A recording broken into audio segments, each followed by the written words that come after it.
amati nañ mbégte bu baax a baax di ñaanal jàmm bu wér a wér waaw tey taxaw seetlu bi lan la rek dégg nañ ñi candidature yi ñu ngi déclaré waaw gis nañ ku mel ni Déthié Fall waaw ku mel ni Déthié Fall Sénégal am nañ si moom yaakaar de jeune na tamit te gis nañ ni nit ku am gëdd la daal waaw te gis nañ tamit ni ko am ay ambition la ni ko am principe la waaw kon nag bu taxawee ni day laaj réew mi kon yaakaar naa ni loolu c'est logique te tamit Yewwi Askan Wi comme waxoon nañ ko ñoom ne bu ñu demee ba élection présidentielle ku nekk mën na jël yoonu boppam tamit lii tamit stratégie la xëy na bu ñu demee ba baare ñenn ñi ñëw ànd ak ñenn ñi te bu boobaa tamit day tee coalition bi day gën a am doole ba léegi waaw beneen bi si topp rek mooy dégg nañ genre Aïssata Tall Sall yi nga xam ne ay transhumants lañ ñooñu waru ñoo wax ci réew mi bu wax ay waxuñu ñaareelu troisième mandat ñaareelu quinquennat ñooñu dañ leen a abal ay bët fu leen neex nguur gi la ñuy xool amatuñu lu ñuy wax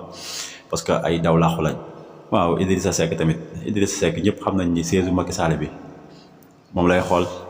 bu pexeem antu woon Macky Sall du doon président kon tamit dina jéem a xëccu ak lu mu munti demee mais li ñu mën a am rek mooy dañu xam ne Idrissa Seck warkat la